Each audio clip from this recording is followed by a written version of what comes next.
बिस्मिल्लाहिर्रहमानिर्रहीम। अस्सलाम वालेकुम जनाब। स्टोरीज़ मैंने 5 शेयर करनी है। इमरान खान समेत कोई 60 लोगों पर GHQ हमला केस में फ़र्द जुर्म आयद हो चुकी है। उमर अयूब गिरफ़्तार हो चुके हैं, राजा बशारत गिरफ़्तार हो चुके हैं, कुछ और लोग भी गिरफ़्तार हो चुके हैं। हो सकता है आप जब ये वीडियो देख रहे हो कुछ और भी गिरफ़्तारियाँ हो चुकी हों। बहुत बड़ा धमाका है, बहुत बड़ी ख़बर है। सिविलियन का ट्रायल फ़ौजी अदालतों में होगा या नहीं होगा, इसका बेंच बन चुका है, समाअत भी मुकर्रर हो चुकी है।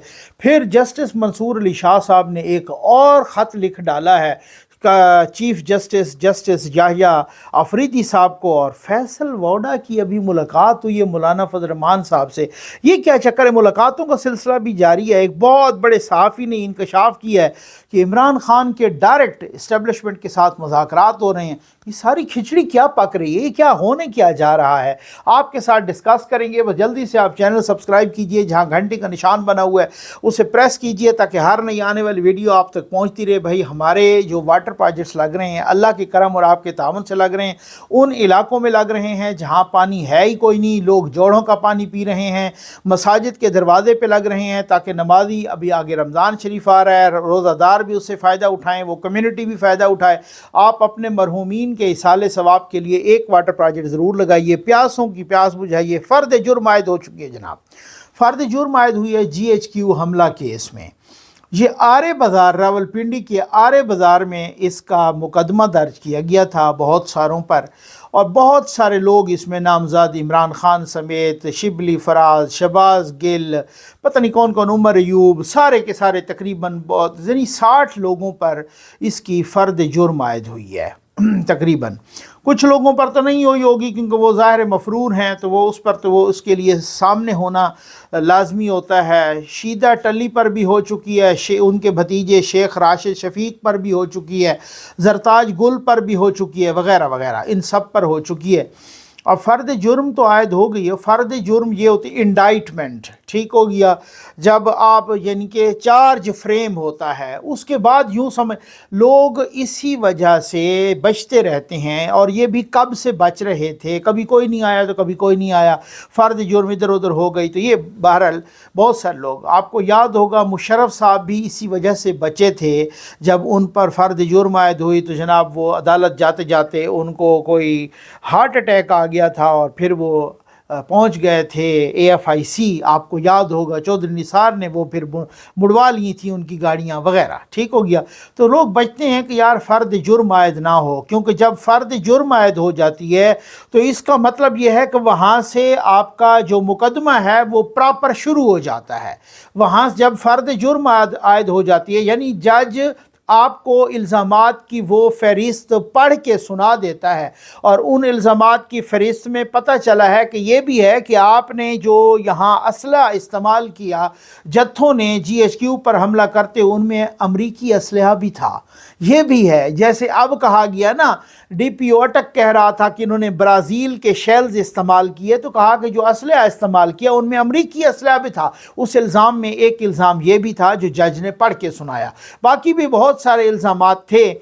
तो वो क्या, अब प्रोसिक्यूशन, ये तो जब ये फ़र्द जुर्म आयद होती है, ज़ाहिर है जिस पर आप आयद कर रहे होते हैं, चार्ज फ्रेम कर रहे होते हैं, उसको इंडाइटमेंट कर रहे होते हैं, तो वो तो ख़ुद तो इनकार करता है। कौन कहता है हाँ मैंने किया? अगर वो ख़ुद ही मान ले तो फिर हमेशा ही मुल्ज़िम इनकार करता होता है। फ़र्द जुर्म आयद हो जाती है कि आप पर ये इल्ज़ामात हैं, उनकी मौजूदगी ज़रूरी है क्योंकि वो उनके सामने पढ़ के जज सुनाता है, और फिर वो इनकार करें या इकरार करें वो उन पर डिपेंड करता है। नॉर्मली इनकार ही किया जाता है। फ़र्द जुर्म आयद, फ़र्द जुर्म जब आयद हो जाती है फिर वो गवाहों की भी पेशियाँ, फिर गवाह भी, फिर इधर के गवाह उधर के गवाह आते हैं, अपना प्रोसिक्यूशन अपने सबूत देती है, वो अपने, फिर वकील प्रॉपर उसकी डिस्कशन होती है, उस पर सारों पर जिरा होती है, फिर आखिर पर 342 का बयान होता है वगैरह वगैरह। वो फिर टाइम लगेगा नो डाउट, लेकिन इस पर जो है ना बहुत सारे। अब राजा बशारत और उमर अयूब को गिरफ़्तार कर लिया गया है अडियाला जेल से बाहर, पता नहीं कोई और भी गिरफ़्तारियां होंगी शायद, तो वो अपोजिशन लीडर को भी गिरफ़्तार कर लिया गया है। अब अगर प्रोसिक्यूशन के पास सबूत हैं, मुकदमा ये बहुत बड़ा मुकदमा है, ये कम मुकदमा नहीं है, लेकिन ये प्रोसिक्यूशन के पास अगर सबूत उसके हैं اگر وہاں سے جدھر انہوں نے حملہ کیا GHQ پر اس کے ثبوت ہیں، باقی ان کے پاس آڈیو ریکارڈنگ بھی ہوتی ہے، آپ کو پتہ ہے وڈے گھر کے پاس ویڈیو ریکارڈنگ بھی ہوتی ہے وغیرہ وغیرہ، وہ پتہ نہیں، مجھے نہیں سمجھ کہ ابھی تک وہ اس کو کیوں نہیں سامنے لایا جا رہا، اس کی بھی کوئی وجوہات ہوں گی، کیونکہ اندر سے بھی یہ نکلوا لیتے ہیں۔ جب زمان پارک میں یہ میٹنگز ہو رہی تھیں اور ان حملوں کی پلاننگ ہو رہی تھی تو وہ بھی وڈے گھر کے پاس اس کی آڈیو ریکارڈنگ ہے، عمران خان کی اپنی آڈیو ریکارڈنگ بھی ہے جس میں وہ انسٹرکشنز دے رہے ہیں، مجھے معلومات ہیں اس کی، اور ویڈیو بھی ایون یہاں تک کہ ویڈیوز بھی ہیں، لیکن پتہ نہیں اپنی اپنی مصلحت ہوتی ہے، وہ کیا ہوتا ہے کہ وہ ابھی سامنے لاتے ہیں یا نہیں لاتے۔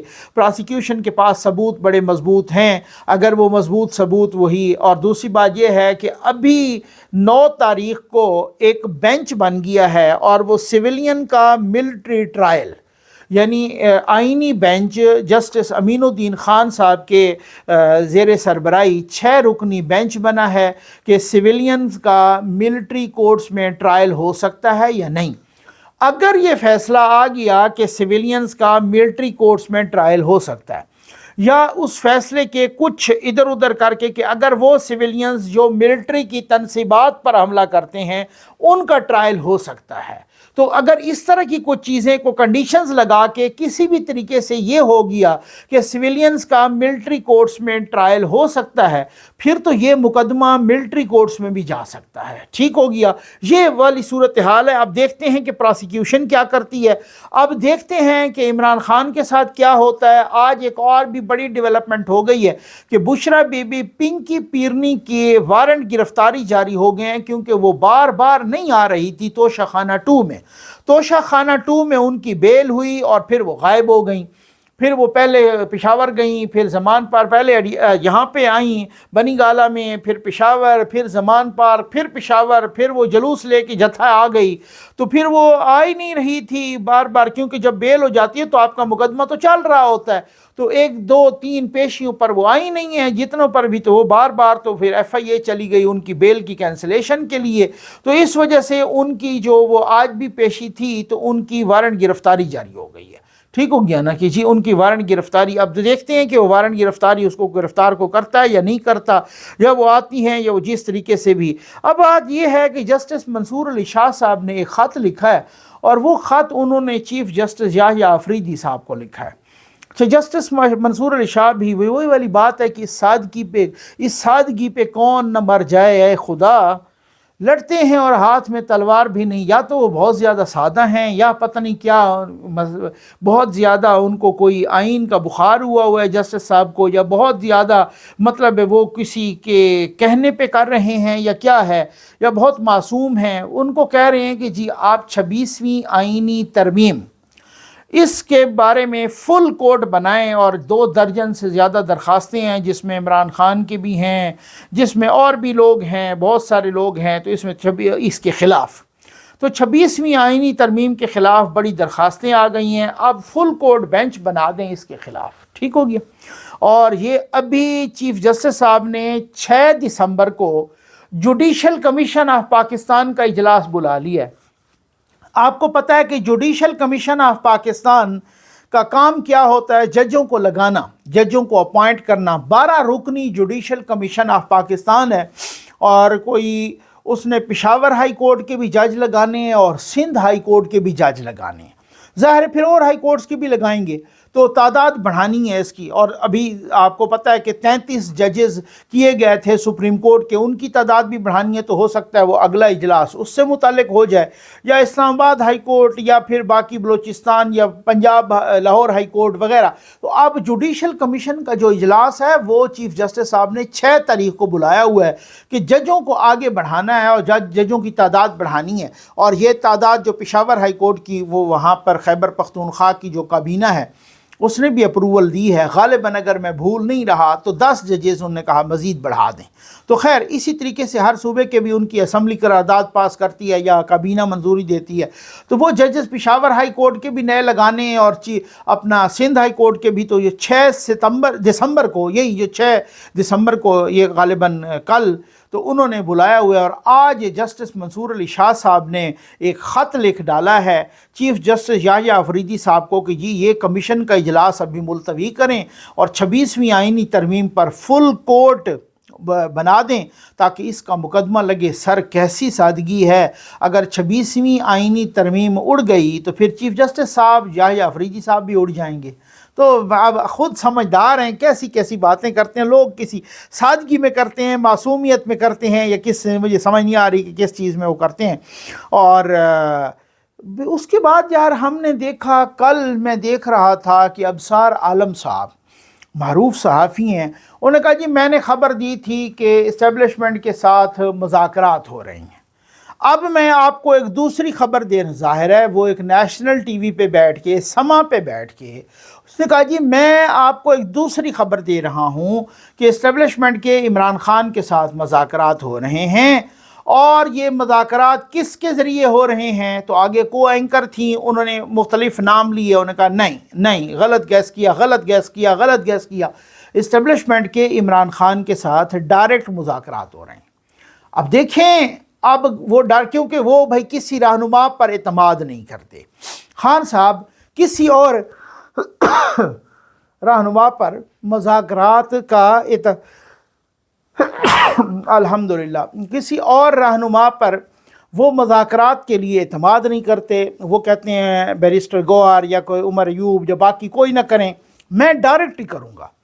تو کہہ رہے ہیں جی ان کے ساتھ ڈائریکٹ ہی ہو رہے ہیں، تو اگر ان کے ساتھ ڈائریکٹ ہو رہے ہیں تو وہ ظاہر ہے اڈیالہ میں ہو رہے ہوں گے، ظاہر ہے، ٹھیک ہو گیا نا۔ اور اڈیالہ میں کون کر رہے ہوں گے؟ اگر اسٹیبلشمنٹ کے ساتھ ہو رہے ہیں تو پھر کوئی ایجنسیز کے لوگ کر رہے ہوں گے، یا وڈے گھر کے وہاں سے جی ایچ کیو سے کوئی نمائندہ آتا ہوگا، کچھ کر رہے ہوں گے، ظاہر ہے ادھر ہی ہو رہے ہیں نا مذاکرات۔ یہ ابصار عالم صاحب کے بقول، ٹھیک۔ اب یہ ایک عجیب کھچڑی پک رہی ہے، کیا مذاکرات میں ان کو الجھا کے کچھ اور کام کیے جا رہے ہیں یا ان کو، لیکن اب دیکھیں بات سنیں، خان صاحب کے لیے فوری طور پہ ریلیف تو بہت ہی ناممکن سا ہے۔ پاکستان میں تو کچھ بھی ہو سکتا ہے، لیکن ابھی جو موجودہ حالات ہیں، جو گراؤنڈ ریالٹیز ہیں، لیکن مسئلہ یہ ہے کہ اگر اسٹیبلشمنٹ یا حکومت یا ریاست یا کوئی بھی اگر یہ چاہ رہی ہے کہ خان صاحب مذاکرات کریں گے اور وہ اچھے بچے بن جائیں گے، یہ ان کی خام خیالی ہے۔ خان صاحب سے مذاکرات کا ایک ہی مطلب ہے، مطلب یہ ہے خان صاحب کے کہ خان صاحب کہتے ہیں جی مجھے فوری طور پر جیل سے نکالو، اور جیل سے نکالنے کے بعد مجھے وزیر اعظم کی کرسی پر بٹھاؤ۔ اگر تو ریاست یہ کر سکتی ہے تو پھر تو مذاکرات کامیاب ہیں، باقی کسی پوائنٹ پر اس نے مذاکرات کو تیس نیس کر کے رکھ دینا ہے۔ ہاں البتہ کچھ عرصے تک وہ پہلے بھی عیاشی کر رہے ہیں، جیل کی مزید سہولیات بڑھا دی جائیں، گرمی سردی، کھانا پینا، ملاقاتوں کا روزانہ تانتا بند جائے، یہ وہ ہو جائے، اس حوالے سے کچھ عرصے تک ٹھیک ہے، لیکن وہ پھر وہ جب ان کے ساتھ کو ملنے جاتا ہے، اس کی فطرت میں، اس کی طینت میں ڈنگ مارنا ہے۔ یہ کچھ لوگ ہوتے ہیں ان کی طینت میں فساد ہوتا ہے، ان کی فطرت میں فساد اور انتشار رچا بسا ہوتا ہے۔ کچھ لوگ ہوتے ہیں جو بائی نیچر فسادی ہوتے ہیں۔ وہ آپ نے اور ہم نے سب نے ایک کہانی پڑھی نا کہ وہ ایک ٹھنڈ تھی، بہت زیادہ ژالہ پڑ رہا تھا، بہت کوہرا پڑ رہا تھا، بہت دسمبر یا جنوری کا کہ اس طرح کا ماحول تھا، اور ایک اس نے دیکھا کہ پانی کے نالے میں ایک سانپ ہے، کسی بزرگ نے، تو وہ ٹھٹھرا ہوا تھا، تو کسی اس بزرگ نے اس کو نکالا کہ یار یہ بیچارہ ٹھٹھرا ہوا ہے، تو اس کو جیسے ہی نکالا، اس نے جیسے ہی کوئی سانس لی تو سانپ نے اس کو ڈنگ مار دیا، اس نے پھر پھینک دیا۔ پھر تھوڑی دیر کے بعد اس بزرگ کو وہ خیال آیا کہ پھر اس نے نکالا، اس نے پھر پھینک دیا، ڈنگ مارا، تو پھر 2-3 دفعہ، تو پھر اس کے بعد اس نے کہا یار اس کی فطرت میں ڈنگ مارنا ہے، اس کو ادھر ہی پڑے رہنا چاہیے۔ تو خان صاحب کی فطرت میں فساد ہے، خان صاحب فطرتاً فسادی ہیں، خان صاحب بائی نیچر بائی ڈیفالٹ فسادی ہیں، اس لیے خان صاحب کو اگر وہاں سے نکال کے وہاں بٹھانا ہے تو پھر تو ٹھیک۔ اگر مذاکرات کے حوالے سے کچھ ٹائم گین کرنا ہے، آئی ڈونٹ نو کہ اگر ایسا ہو رہا ہے، کوئی ٹائم گین کرنا چاہ رہا ہے تو یہ فیصل ووڈا صاحب نے ابھی ملاقات کی ہے ان سے، مولانا صاحب سے، अच्छा, ये पहले मोहसिन नकवी साहब मुलाकात करते थे। बाकी मुलाकातों का तांता मुख्तलिफ। फैसल वोडा साहब ने पहले मुलाकात की बिलावल साहब से, ठीक हो गया। अच्छा, फिर उसके बाद बिलावल साहब ने मुलाकात की मौलाना फजल रहमान साहब से। फिर उसके बाद आज फैसल वोडा साहब आ गए मौलाना साहब से मुलाकात करेंगे। ज़रा थोड़ा सा समझिएगा, इसको ज़रा डाट्स मिलाइएगा। अच्छा, ये मामला क्या है? आज जरदारी साहब ने सुना है कि वो जो मदारस की रजिस्ट्रेशन का बिल है वो वापस कर दिया, उस पर साइन नहीं किए। कल मौलाना साहब ने बिलावल साहब से ये एहतजाज किया था कि देखें, मदारस का जो बिल है वो हमने पास करवाया कौमी असम्बली से भी, सेनेट पे, वो पड़ा है जरदारी साहब के पास। जरदारी साहब उस पर साइन नहीं कर रहे। अगर जरदारी साहब ने 7 तारीख तक साइन न किए तो हम एहतजाज करेंगे, ठीक हो गया। अच्छा, जरदारी साहब ने साइन तो छोड़ दीजिए, जरदारी साहब ने वो बिल वापस कर दिया एतराज़ात लगा के। अब तो और ही फटा पड़ गया ना, पढ़ना तो यही चाहिए। अच्छा, मामला बड़ा दिलचस्प भी है, बड़ा संजीदा भी है, बड़ा ख़तरनाक भी है। बाप ने वापस कर दिया बिल। अब हमने सुना है कि बिलावल साहब रिक्वेस्ट कर रहे हैं हुकूमत से, और इधर उधर वो सरगर्म हैं, और वो कह रहे हैं कि पार्लियामेंट का मुश्तरका इजलास बुलाया जाए, क्योंकि जब प्रेसिडेंट को बिल वापस करता है तो फिर मुश्तरका इजलास से उसे पास कराया जाता है। अच्छा, अब सोचने की बात यह है कि जरदारी साहब ने वो बिल किन के कहने पर वापस किया? जाहिर है बड़े घर के कहने पर। ये तो हो नहीं सकता ना कि हुकूमत ने ही ऐसा फैसला किया हो। हुकूमत ने तो पास करवाया बिल, कौमी असम्बली से भी, सेनेट से भी। अब वो जरदारी साहब के पास गया और उसने साइन नहीं किए, तो ये कैसे हो सकता है कि पहले क्या जरदारी साहब को ऑन बोर्ड नहीं लिया होगा? क्या जरदारी साहब की अपनी जमात पीपल्स पार्टी, उसने वोट नहीं दिया उस बिल के हक में? उसने सेनेट में वोट नहीं दिया, खुद पीपल्स पार्टी ने वोट दिया मौलाना साहब के हक में। उस मदारस के जो बिल था उसके हक में वोट दिया खुद पीपल्स पार्टी ने, नून लीग ने भी दिया, मौलाना साहब की जमात ने भी दिया। ज़ाहिर उन्होंने तो वैसे देना था। अब आप चालाकियाँ और उस्तादियाँ देखें, वो बिल गया पास हो के जरदारी साहब के पास, जरदारी साहब उधर अड़ गया कि नहीं जी मैंने इस पर साइन नहीं करना। ये कोई सोचने की बात है? ये आम जहन में तो नहीं आएगा ना, ये चालाकियाँ और ये उस्तादियाँ ना। वो बिल उन्होंने वापस कर दिया। जैसे ही बाप ने बिल वापस कर दिया, बेटा मुतहर्रिक हो गया और उन्होंने कहा कि जी पार्लियामेंट का मुश्तरका इजलास बुलाया जाए, क्योंकि मौलाना साहब नाराज़ होते हैं और ये बिल हम मुश्तरका इजलास से मौलाना साहब की विल के मुताबिक, उनकी मर्ज़ी के मुताबिक ये बिल हम पास करा के दें। अब आपको समझ बहुत सारी चीज़ें को आती होगी। अब मुश्तरका इजलास बुलाया जाएगा तो फिर वो मौलाना साहब का सिर्फ बिल नहीं पास होगा, हो सकता है उस मुश्तरका इजलास में बहुत सारे और बिल भी पास हों, और वो भी मौलाना साहब की ज़रूरत है। फैसल वोडा की मुलाकात भी इसी सिलसिले की एक कड़ी है, और बिलावल साहब की मुलाकात भी इसी सिलसिले की एक कड़ी है। मतलब ये कैसे हो सकता है कि बिल पहले पास हो और वही जमातें जो हुकूमत में हैं या हुकूमत की इत्तेहादी हैं, उन्होंने बिल पास करा के दिया सदर को, और सदर को आरिफ अलवी तो नहीं बैठे ना, सदर तो आसिफ अली जरदारी हैं। आसिफ अली जरदारी साहब ने वो बिल वापस कर दिया है। क्यों? क्योंकि खुद आसिफ अली जरदारी साहब ने तो वो बिल पास करवाए थे पीपल्स पार्टी ने, और फिर आसिफ अली जरदारी साहब ने दस्तखत किए बगैर वो बिल इतराज़ लगा के वापस किया। क्या पहले उनको इस बिल का पता नहीं था? अच्छी तरह से पता था, लेकिन वो बिल का वापस करना कि चल यार अब ज़रा मुश्तरका इजलास होगा ना, इस मुश्तरका इजलास में मौलाना साहब को अगर ये बिल पास करवा देंगे तो फिर अगर ये ऐसा हुआ तो फिर 2-4 और भी बिल पास करेंगे मौलाना साहब से, फ्यूचर में भी कोई इस तरह की वो होगी। तो ये बड़े फटे होते हैं, ये बड़े कॉम्प्लिकेटेड इश्यूज़ होते हैं, ये ले मैन की समझ में नहीं आने वाले चीज़ें होती हैं। ये बहुत सारी उस्तादियाँ और चालाकियाँ होती हैं सियासत में, और उधर से फ़र्द जुर्म आयद हो गई है और उधर से अगर मुज़ाकरात हो रहे हैं तो ये भी बहुत सारी चालाकियाँ और उस्तादियाँ होती हैं। अब देखें कि ऊँट किस करवट बैठता है, देखते हैं होता क्या है। उम्मीद है आपको वीडियो पसंद आई होगी। आपका बहुत बहुत शुक्रिया।